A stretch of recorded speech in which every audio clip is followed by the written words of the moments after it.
Hey everybody, thank you so much for joining me 2 months post-op. This has been such an extraordinary time and journey for me, and I'm very grateful to be able to embark on this journey, to get this chance now to finally do what I've wanted for so many years. And I do want to just start this video off by saying there's a lot of YouTubers out there, trans YouTubers who are a lot prettier than I am because they've, had facial feminization surgery, which I'm pursuing. But I think also with those YouTubers, I don't know how much they discuss insurance and the reality of being a transgender person, an everyday transgender person who is not, rich, who does not have a lot of money, who does not, I don't know, just they don't have connections to, making a lot of money necessarily.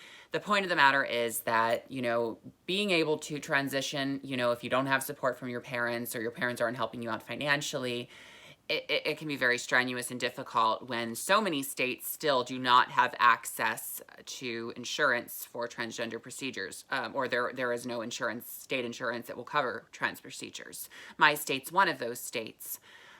So anyway, I just want to, make that clear from the get-go that I am just really grateful that at least the state I'm in now has, I have access to some of the procedures, some of the surgeries, and God willingly, I've gotten here. Like, it has not been easy, and it should not be this hard for Gen Z or for any generations to come. And I want to make it my mission to make sure that it's easier, because the access really needs to be better. And, the suffering needs to stop immediately, as soon as possible. But I want to talk to you about being 2 months post-op from vaginoplasty surgery with Dr. Gabriel Del Corral. He's really quite an amazing surgeon, so far I can tell, and my state is really lucky to have him. I want to say as well that I have breast augmentation coming up at the end of this month, and that will be very, sorry, I have like writing on my hand, but I wrote some notes to myself, one of which was to make this YouTube video, but they, will help proportion out my body, because I think right now, like, there's just a little bit lacking, if you can tell. I mean, I have little breasts that I've developed from estrogen over the past 6-7 years, but I don't actually have, cleavage, so to speak. And so with my tall, broad shoulders, I think some trans girls can really pull off just not having, big breasts. But for me, and I don't mean big like huge double D's, I just mean like breast implants, I should say. So I'm grateful to be able to get that. And then the final surgery is going to be the facial feminization, and I will talk about that in a later video, because I want to make sure I discuss being 2 months post-op again with Dr. Gabriel Del Corral. He's been great, and just you providing care and being there for trans individuals who, aren't able to pay out of pocket, at least in some extent. He's doing what he can, and the world needs more surgeons like him around the world, not just in California or New York or the fancy, more liberal, liberal states. When I, first had the surgery, I was in the hospital for nearly a week afterward.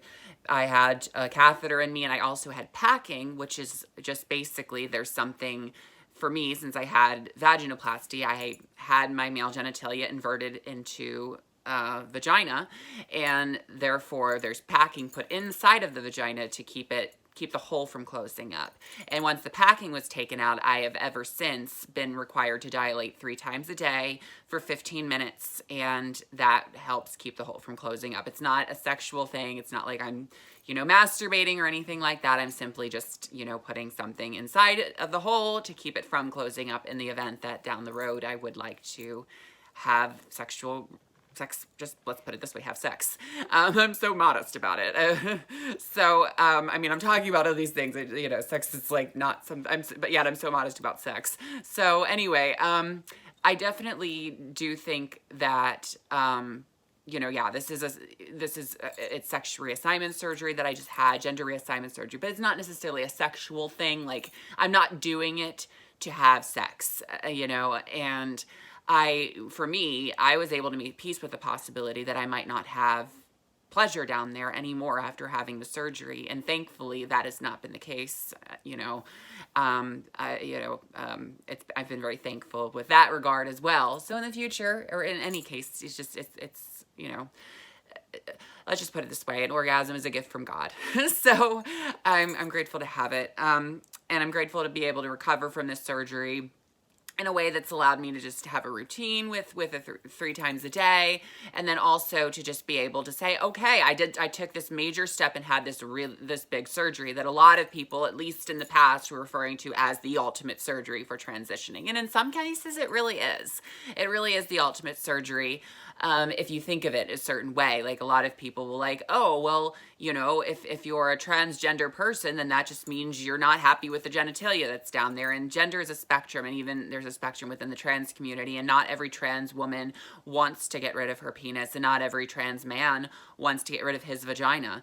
So it can be a big spectrum. And for me, I just knew that this was something I'd wanted deep down and wanted needed to get done. And the amount of, you know, backlash just to getting to that point was rather discouraging, but I'm just trying to really erase those voices, cut those people out of my life, you know, and say that I need to take care of my mental health. I need to take care of my well-being as a woman that you might not take seriously as a woman, not you watching because you all are supportive, but that someone might not take seriously, especially because I have not had facial feminization surgery, and a lot of times that can be a dead giveaway. Some people are like, oh my God, what are you talking about? You look fine. For me, I'm very insecure about my facial features, but that's as I'm, you know, transitioning, I'm starting to realize, okay, I'm wanting to go all the way, not just go halfway, which was sort of what I was doing, because there was the combination of access, and then there was also just my own dealing with my trauma. And that was like 7 years ago.